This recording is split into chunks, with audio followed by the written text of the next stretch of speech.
সংবাদ সবাইকে স্বাগত জানাচ্ছি আমি ফিরোজ তোহা। শুরুতে সংবাদ শিরোনাম জানিয়ে দেব এই মুহূর্তে হাতে পাওয়া সর্বশেষ গুরুত্বপূর্ণ বাংলা আপডেট সংবাদ। শুরুতেই থাকছে সরকারি বেনজিরকে বিদেশে পাঠিয়ে দিয়েছে।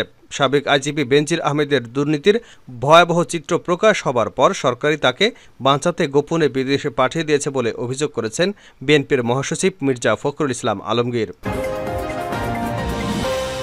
এবার জানাবো সরকার গঠন করতে চায় কংগ্রেস। ভারতের 18তম সাধারণ লোকসভা নির্বাচনে 453টি আসনের চূড়ান্ত এবং আনুষ্ঠানিক ফল ঘোষণা করেছে দেশটির নির্বাচন কমিশন। এতে দেখা যাচ্ছে গত দুইবারের মতো এবারও ক্ষমতাসীন দল ভারতীয় পার্টি বিজেপি সবচেয়ে 240 আসন পেয়ে এগিয়ে রয়েছে। তবে তারা নির্বাচনে একক সংখ্যাগরিষ্ঠতা অর্জনে ব্যর্থ হয়েছে। অপরদিকে দ্বিতীয় সর্বোচ্চ 99টি আসন পেয়েছে ইন্ডিয়ান ন্যাশনাল কংগ্রেস। জানাবো দুর্নীতিবাজদের তালিকা প্রকাশ করবে বিএনপি। আওয়ামী লীগের টানা 15 বছরের শাসন আমলে বিভিন্ন সেক্টরে ভয়াবহ দুর্নীতি ও অনিয়ম হয়েছে বলে মনে করছে বিএনপি। দলটির নেতারা এসব দুর্নীতি এবং অনিয়ম প্রকাশ্যে তুলে ধরতে চান। এদিকে নিজের পছন্দের প্রার্থীকে ভোট না দিলে ভোটারদের হাতুড়ি পেটা করা হবে, এমন অভিযোগ উঠেছে বরগুনা তালতলী উপজেলার এক আওয়ামী লীগ নেতার বিরুদ্ধে। এর প্রতিকার চেয়ে প্রতিদ্বন্দ্বী প্রার্থী মনিরুজ্জামান মিন্টু সহকারী রিটার্নিং কর্মকর্তার কাছে অভিযোগ দিয়েছেন। এদিকে বিএনপির স্থায়ী কমিটির সদস্য বাবু গয়েশ্বরচন্দ্র রায় বলেছেন, জাতীয় নির্বাচন কেন্দ্রে কিছু গরু ছাগল দেখা গেছে, এবার তাও দেখা যায়নি। মাত্র 7% ভোটার অংশ নিয়েছেন। আওয়ামী লীগের ভোটাররাও কেন্দ্রে যায়নি, কারণ তাদের লোকেরাই আপনাকে বিশ্বাস করে না, তাই কেন্দ্রে না গিয়ে আওয়ামী লীগকে বর্জন করেছে। এবং সর্বশেষ জানাবো ওবায়দুল কাদেরের বক্তব্যের প্রতিবাদ জামায়াতের। বাংলাদেশ জামায়াত ইসলামী সম্পর্কে মহাসচিব মির্জা ফখরুল ইসলাম আলমগীরের বক্তব্যকে কেন্দ্র করে আওয়ামী লীগের সাধারণ সম্পাদক ওবায়দুল কাদেরের দেওয়া বক্তব্যের প্রতিবাদ জানিয়েছেন জামায়াতের সেক্রেটারি ও সাবেক এমপি অধ্যাপক মিয়া গোলাম পরোয়ার। এতক্ষণ শিরোনাম শুনছিলেন, এবার বিস্তারিত। প্রিয় দর্শক, আপনি যদি এই চ্যানেলে নতুন হয়ে থাকেন, ভিডিওটি দেখতে দেখতে চ্যানেলটি সাবস্ক্রাইব করে আমাদের সঙ্গেই থাকুন। আর এই ভিডিও সম্পর্কে আপনি আপনার মূল্যবান মতামতটি কমেন্ট বক্সে জানিয়ে দিন। আর হ্যাঁ প্রিয় দর্শক, জানিয়ে দিন ভিডিওটি কোথা থেকে দেখছেন। সরকারি বেনজিরকে বিদেশে পাঠিয়ে দিয়েছে মির্জা ফখরুল। সাবেক আইজিপি বেনজির আহমেদের দুর্নীতির ভয়াবহ চিত্র প্রকাশ হওয়ার পর সরকারি তাকে বাঁচাতে গোপনে বিদেশে পাঠিয়ে দিয়েছে বলে অভিযোগ করেছেন বিএনপির মহাসচিব ফখরুল ইসলাম আলমগীর। জিয়াউর রহমানের মৃত্যুবার্ষিকী উপলক্ষে চট্টগ্রামে আয়োজিত আলোচনা সভায় ফখরুল ইসলাম এসব কথা বলেন। চট্টগ্রাম নগরীর ইনস্টিটিউট অব ইঞ্জিনিয়ার্স মিলনায়তনে অনুষ্ঠানটির আয়োজন করে নাগরিক সমাজের সংগঠন চট্টগ্রাম ফোরাম। এ সময় মহাসচিব বলেন, প্রতিদিন গণমাধ্যমে পুলিশ এবং র্যাবের সাবেক প্রধান বেনজিরের দুর্নীতির খবর বের হচ্ছে। সারা দেশে এমন কোনো জায়গা নেই যেখানে তিনি জায়গা কেনেনি বা দখল করেননি। এমনকি হিন্দু সম্প্রদায়ের জায়গা পর্যন্ত জোরপূর্বক দখল করে নিয়েছেন। আর এ সরকার তাকে বাঁচানোর জন্য গোপনে বিদেশে পাঠিয়ে দিয়েছে। তিনি আরও বলেন, বিএনপি মুক্তিযুদ্ধে শেখ মুজিব সহ কারো অবদান খাটো করে দেখতে চায় না, কিন্তু আওয়ামী লীগ একজন ছাড়া আর কারো অবদান স্বীকার করে না। চট্টগ্রাম মহানগর বিএনপির আহ্বায়ক ডাক্তার শাহাদাত হোসেনের সভাপতিত্বে সেমিনারে ধারণাপত্র উপস্থাপন করেন বাংলাদেশ ফেডারেল সাংবাদিক ইউনিয়নের মহাসচিব কাদের গনি চৌধুরী। সরকার গঠন করতে চায় কংগ্রেস। ভারতের 18তম সাধারণ লোকসভা নির্বাচনের 443টি আসনের চূড়ান্ত ফলাফল ঘোষণা করেছে দেশটির নির্বাচন কমিশন। এতে দেখা যাচ্ছে গত দুইবারের মতো এবারও ক্ষমতাসীন দল ভারতীয় জনতা পার্টি সবচেয়ে বেশি 240টি আসন পেয়েছে। তবে তারা নির্বাচনে একক সংখ্যাগরিষ্ঠতা অর্জনে ব্যর্থ হয়েছে। অপরদিকে দ্বিতীয় সর্বোচ্চ 99টি আসন পেয়েছে ইন্ডিয়ান ন্যাশনাল কংগ্রেস। সব আসনের ফলাফল ঘোষণা শেষে দেখা যাচ্ছে এবারের নির্বাচনে কোনো দল একক সংখ্যাগরিষ্ঠতা পায়নি। তবে মোদির বিজেপি নেতৃত্বাধীন জোট এনডিএ 293টি আসন পেয়েছে। অপরদিকে কংগ্রেসের নেতৃত্বাধীন জোট ইন্ডিয়া পেয়েছে 233টি আসন। এদিকে 99 আসন পেয়ে সরকার গঠন করতে চায় কংগ্রেস। সরকার গঠন করতে দরকার মূলত 272 আসন। তাদের জোট ইন্ডিয়া পেয়েছে 233টি আসন। যেহেতু কোনো দলই একক সংখ্যাগরিষ্ঠতা পায়নি, তাই এবার সরকার গঠনে গুরুত্বপূর্ণ ফ্যাক্টর হয়ে উঠেছে নীতীশ কুমার এবং চন্দ্রবাবু নাইডুর দল। তাদের সঙ্গে ইতিমধ্যে কংগ্রেসের যোগাযোগের খবর পাওয়া গেছে। যদি তারা বিজেপির সঙ্গে জোট ভেঙে কংগ্রেসে যোগ দেয়, তাহলে কংগ্রেসও সরকার গঠন করতে পারবে। দুর্নীতিবাজদের তালিকা প্রকাশ করবে বিএনপি। আওয়ামী লীগ সরকারের টানা ১৫ বছরের শাসনামলের বিভিন্ন সেক্টরে ভয়াবহ দুর্নীতি এবং অনিয়ম হয়েছে বলে মনে করছে বিএনপি। দলটির নেতারা এসব দুর্নীতি এবং অনিয়ম প্রকাশ্যে তুলে ধরতে চান। এজন্য সরকারের গুরুত্বপূর্ণ পদ থেকে দায়িত্ব পালন করা বর্তমান এবং সাবেক কর্মকর্তা কর্মচারী, ক্ষমতাসীন দলের সাবেক ও বর্তমান এমপি মন্ত্রী এবং নেতাদের দুর্নীতির অনুসন্ধান করবে দলটি। প্রশাসনিক বিষয়ে অভিজ্ঞদের নিয়ে উচ্চ পর্যায়ের একটি অনুসন্ধান কমিটি গঠনের সিদ্ধান্ত নিয়েছে।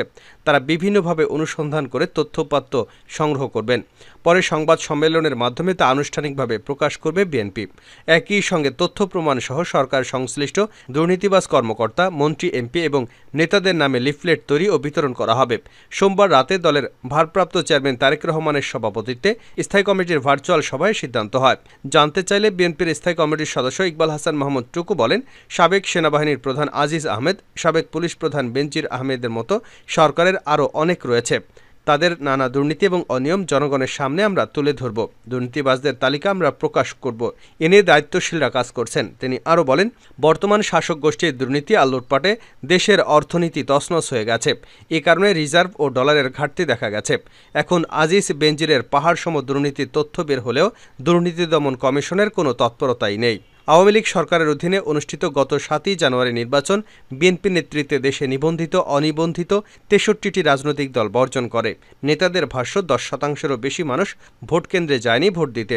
আওয়ামী লীগ সরকার গঠনের পর বিএনপি সহ বিরোধী নেতাকর্মীদের মাঝে হতাশা নেমে আসে। এই অবস্থায় নেতাকর্মীদের উজ্জীবিত করতে বিএনপি এবং অঙ্গ ও সহযোগী সংগঠনের নেতারা সারা দেশে সফর শুরু করবেন। এ অবস্থার মাঝে সম্প্রতি দুর্নীতির অভিযোগে মার্কিন যুক্তরাষ্ট্র সেনাবাহিনীর সাবেক প্রধান আজিজ আহমেদের বিরুদ্ধে সপরিবারে স্যাংশন দেয়। একই সঙ্গে দেশের গণমাধ্যমে পুলিশের সাবেক প্রধান বেনজির আহমেদের দুর্নীতি নিয়ে ধারাবাহিক সংবাদ পরিবেশন করে যাচ্ছে। সোমবার স্থায়ী কমিটির বৈঠকে এ নিয়ে বিস্তারিত আলোচনা হয়। গণমাধ্যমে আজিজ আহমেদ এবং বেনজির আহমেদের বিষয়ে যেভাবে খবর বের হচ্ছে, সেখানে সরকার কেন নীরব তা নিয়ে প্রশ্ন তুলেছেন কয়েকজন নেতা। বৈঠকে তারা বলেন, এ সংক্রান্ত সংবাদ প্রকাশে সরকারের দিক থেকে কোনো বাধা দেওয়া হচ্ছে না, অথচ সংবাদ প্রকাশের বিষয়ে সরকার অতটা সহনশীল নয়। নেতাদের কেউ কেউ মনে করেন, আজিজ ও বেনজির ইস্যুকে সামনে রেখে সরকার অন্য কোনো বড় ধরনের কাজ করছে কিনা। সরকার অর্থনীতি সহ নানা বিষয়ে বড় চাপে আছে, যা প্রকাশ করতে চাইছে না। এ কারণে আজিজ বেনজির ইস্যু জিয়ে রেখেছে। নেতাদের ধারণা, এ কারণে আওয়ামী লীগের সাধারণ সম্পাদক ওবায়দুল কাদের ধারাবাহিকভাবে বেনজির এবং আজিজ নিয়ে বক্তব্য দিয়ে যাচ্ছেন। পছন্দের প্রার্থীকে ভোট না দিলে হাতুড়ি পেটার হুমকি আওয়ামী লীগ নেতার। নিজের পছন্দের প্রার্থীকে ভোট না দিলে ভোটারদের হাতুড়ি পেটা করা হবে, এমন হুমকির অভিযোগ উঠেছে বরগুনা তালতলী উপজেলার এক আওয়ামী লীগ নেতার বিরুদ্ধে। তার প্রতিকার চেয়ে প্রতিদ্বন্দ্বী প্রার্থী মনিরুজ্জামান মিন্টু সহকারী রিটার্নিং কর্মকর্তার কাছে অভিযোগ দিয়েছেন। অভিযোগের বিষয়টি নিশ্চিত করেছেন তালতলী উপজেলা নির্বাহী কর্মকর্তা ও সহকারী রিটার্নিং কর্মকর্তা সিফাত আনোয়ার তোপমা। এ বিষয়ে মঙ্গলবার বিকেলে চেয়ারম্যান প্রার্থী মনিরুজ্জামান মিন্টুল তালতলী উপজেলা নির্বাহী কর্মকর্তা সহকারী রিটার্নিং কর্মকর্তা সিফাত আনোয়ার তোপমার কাছে অভিযোগ দিয়েছেন। অভিযুক্ত এই আওয়ামী লীগ নেতার নাম আব্দুর রাজ্জাক হাওলাদার। তিনি তালতলী উপজেলার আওয়ামী লীগের সাংগঠনিক সম্পাদক। এছাড়াও তিনি পোচাকড়লিয়া ইউনিয়ন পরিষদের চেয়ারম্যান। জানা গেছে, তালতলী উপজেলা পরিষদ নির্বাচনে চেয়ারম্যান প্রার্থী রেজবি উল কবির মোজাদ্দেরের সমর্থক আব্দুর রাজ্জাক হাওলাদার। তিনি ঘোড়া প্রতীক প্রার্থীর পক্ষে প্রকাশ্যে ভোট চান এবং সভা সমাবেশে বক্তব্য দেন। গত 3 দিন আগে তিনি তার এলাকার ভোটারদের রেজবিউল কবিরের পক্ষে কাজ করতে নির্দেশনা দেন, কিন্তু ভোটাররা তাতে রাজি নয়। তাতে ক্ষিপ্ত হন আব্দুর রাজ্জাক। পরে তিনি চেয়ারম্যান প্রার্থী মনিরুজ্জামান মিন্টুর সমর্থকদের হাতুড়ি পেটার হুমকি দেন। চন্দনতলা গ্রামের নাসির হাওলাদার বলেন, চেয়ারম্যান রাজ্জাক আমাকে ভোটকেন্দ্রে যেতে নিষেধ করেছে। আমি ভোটকেন্দ্রে গেলে আমাকে হাতুড়ি বাহিনী দিয়ে পিটিয়ে হাত পা ভেঙে দেবে। তিনি আরও বলেন, আমার মতো এমন বেশ কয়েকজনকে চেয়ারম্যান হুমকি দিয়েছেন। সর্বশেষ জানাবো ওবায়দুল কাদেরের বক্তব্যের প্রতিবাদ জামায়াতের। জামায়াতে ইসলামীর সম্পর্কে বিএনপির মহাসচিব মির্জা ফখরুল ইসলাম আলমগীরের বক্তব্যকে কেন্দ্র করে আওয়ামী লীগের সাধারণ সম্পাদক ওবায়দুল কাদেরের দেওয়া বক্তব্যের প্রতিবাদ জানিয়েছে জামায়াতের সেক্রেটারি সাবেক এমপি অধ্যাপক মিয়া গোলাম পরোয়ার। মঙ্গলবার গণমাধ্যমে পাঠানো এক বিবৃতিতে জামায়াত সেক্রেটারি বলেন, জামায়াতে ইসলামী এবং বিএনপির মধ্যকার রাজনৈতিক সম্পর্ক নিয়ে আওয়ামী লীগের সাধারণ সম্পাদক ওবায়দুল কাদের যেসব বিশুদ্ধারপূর্ণ এবং আপত্তিকর মন্তব্য করছেন তা সম্পূর্ণ প্রতিহিংসামূলক, অযৌক্তিক এবং অসৌজন্যমূলক। আমি তার কুরুচিপূর্ণ মিথ্যা বক্তব্যের তীব্র নিন্দা ও প্রতিবাদ জানাচ্ছি। তিনি বলেন, স্বাধীনতা বিরোধী সাম্প্রদায়িক শক্তি হিসেবে অভিহিত করে ওবায়দুল কাদের জামায়াত ইসলামীর সম্পর্কে যে অবান্তর বক্তব্য দিয়েছেন তা অসত্য এবং রাজনৈতিক উদ্দেশ্যপ্রণোদিত। তিনি আরও বলেন, দেশবাসী সকলেই অবগত আছেন বাংলাদেশ গণতান্ত্রিক আন্দোলনের সহযাত্রী হিসেবে বিএনপি ও জামায়াতে ইসলামীর রাজনৈতিক সম্পর্ক বিদ্যমান। 1983 সালে স্বৈরাচার বিরোধী আন্দোলন থেকে শুরু করে 2024 সাল পর্যন্ত জামাত বাংলাদেশে গণতন্ত্র প্রতিষ্ঠার আন্দোলনে জোরালো ভূমিকা পালন করে যাচ্ছে। ওবায়দুল কাদেরের মনে থাকবার কথা, স্বৈরাচার বিরোধী আন্দোলনে 15 দল, 7 দল ও জামায়াতে ইসলামী ঘোষিত কর্মসূচি জনগণ স্বতঃস্ফূর্তভাবে পালন করেছে। এ সময় একই ইস্যুতে আওয়ামী লীগ ও বিএনপি আন্দোলন করেছে। তিনি বলেন, ফখরুল ইসলাম আলমগীর জামায়াতের আন্দোলন এবং সাংগঠনিক কার্যক্রম পর্যবেক্ষণ করে জামায়াত সম্পর্কে কিছু মন্তব্য করেছেন। ওবায়দুল কাদের তাতে নাকশ হয়ে মির্জা ফখরুল ইসলাম আলমগীরের বক্তব্যের কড়া সমালোচনা করেছেন এবং ভিত্তিহীন, মিথ্যা এবং রাজনৈতিক প্রতিহিংসাপরায়ণ বক্তব্য দিয়ে মনের ঝাল ঝেড়েছেন। তাদের রাজনৈতিক মডেলদের খুশি করার চেষ্টা করছেন। এতে তার নিজের মর্যাদায় ক্ষুণ্ণ হয়েছে।